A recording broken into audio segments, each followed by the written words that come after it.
Sosok kontroversi Gus Nur memberikan tanggapan terkait Egy Sujana dan Damai Lubis.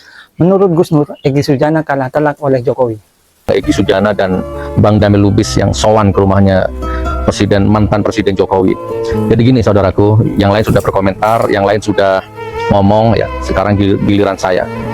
Poin pertama yang jelas, kalau ibarat pertandingan, ibarat tinju kayak apa kayak ya, yang jelas dalam hal ini Bang Egy, Bang Damai Lubis kalah telak ya.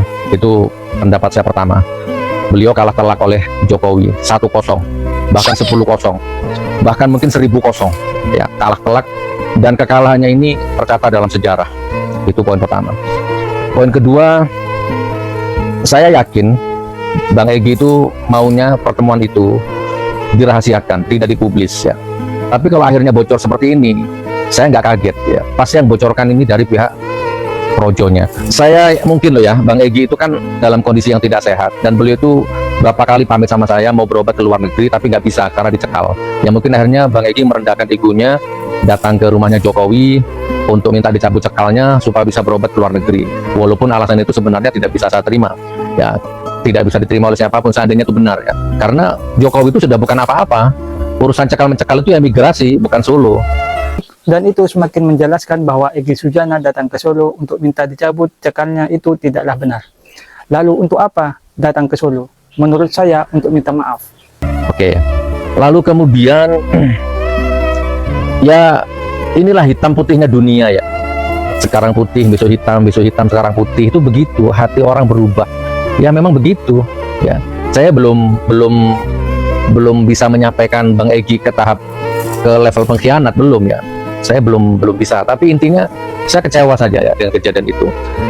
Oke, yang kemudian gini teman-teman, inilah ini skema ya, atau cara atau strategi politik pecah belah ya. Begini nih, ini mahir mereka ya, rezim Jokowi mahir kalau urusan-urusan seperti ini, memecah belah perjuangan ya kan. Alah, tinggal nunjukkan ijazah aslinya, udah selesai.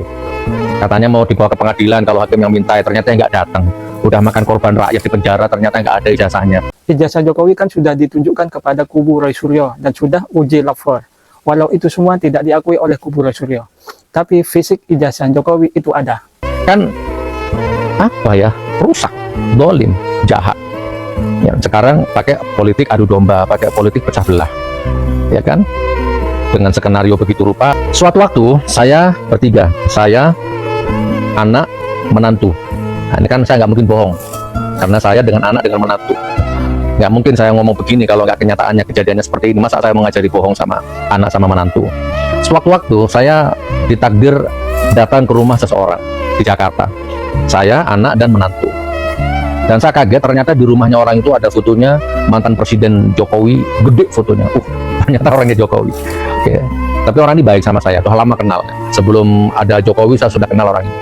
Nah, akhirnya orang ini kita ngomong ngalor ngidul, ya akhirnya saya pun cerita ngalor ngidul, intinya sampai di titik pembahasan Jokowi. Dan saya bilang sama orang ini, rezim Jokowi benar-benar jahat, Mas. Dia menghancurkan lahir batin saya, bahkan dia menghancurkan ekonomi saya. Paspor dicekal, saya nggak boleh keluar negeri 3 tahun. Bahkan saya sudah ke Hong Kong waktu itu, sampai di Hong Kong tiba-tiba saya nggak bisa masuk, dideportasi paksa. Oke, apalah ceramah-ceramah di luar negeri batal semua, bimbingan umroh batal semua. Di penjara 2 kali saya, lalu kemudian di sidang di Palu, sidang di Surabaya, sidang di Solo, sidang di Jakarta. Coba bayangkan, Palu, Surabaya, Jakarta, Solo, selama rezim Jokowi 4 provinsi, Palu, Jakarta, Solo, Surabaya. Sidang, berapa sumber daya yang saya keluarkan? Miliaran. Kalau segi uang miliaran, belum segi batin yang tidak bisa diukur dengan uang. Sampai pesantren yang di Palu pun terpaksa saya hibahkan ke orang ya, karena sudah tidak terurus. Nah, orang ini menjawab begini, oke Gus, nanti saya ganti rugi. Kerugiannya Gus Nur semua saya ganti. Berapa miliar saya ganti. Ayo, saya ajak main-main ke rumahnya Pak Jokowi. Ya, sekalian nanti kita lihat ijazah aslinya di sana. Di situ saya tegas. Ijazah yang mana, Mas? Kalau ijazah yang masih pakai kacamata itu, saya nggak mau. Karena yang pakai kacamata itu yang jelas bukan Presiden ke-7. Saya nggak mau. Kecuali ada ijazah lain, nah mungkin saya pertimbangkan. Kalau bukan ijazah Jokowi, lalu ijazah siapa? Apa ijazah Dumatno? Kan sudah diklarifikasi oleh Dumatno sendiri kalau itu bukan dirinya. Tapi intinya saya nggak mau kalau datang ke rumahnya Jokowi. Nauzubillah min dzalik. Nah gitu teman-temannya. Jadi dengan kejadian Bang Egy ini, maka saya mau nyampaikan ini closing statement di sini ya sekalian ini. Ya monggo, kalau semua pada akhirnya jadi termul ya monggo.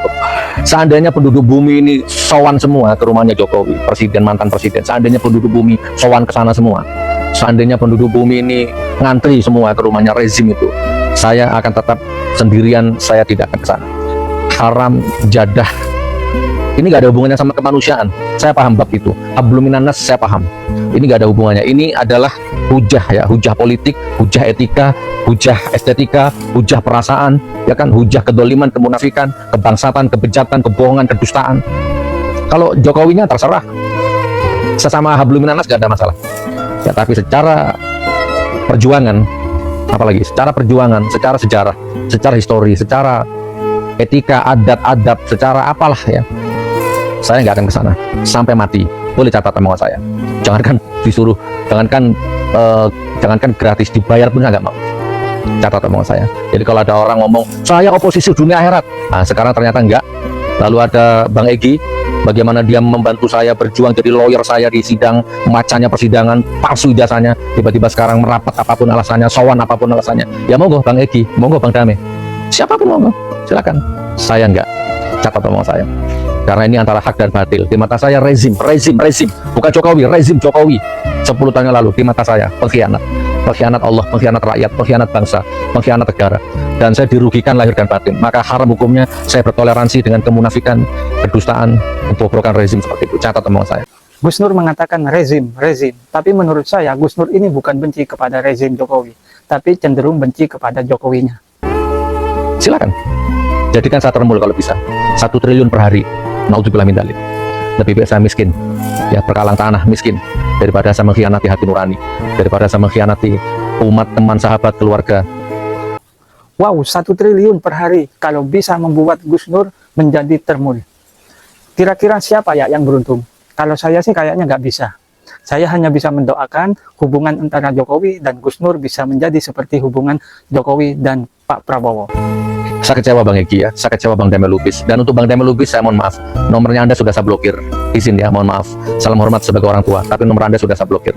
Assalamualaikum warahmatullahi wabarakatuh.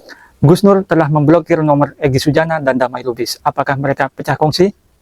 Dari kasus Egy Sujana ini kita bisa mendapat hikmahnya. Jangan sembarangan memilih teman. Jangan sampai pilih teman yang sudah tidak sepemikiran dengan kita, dia langsung memusuhi kita dan memblokir nomor kita. Bahkan ada yang mengatakan kita pecundang.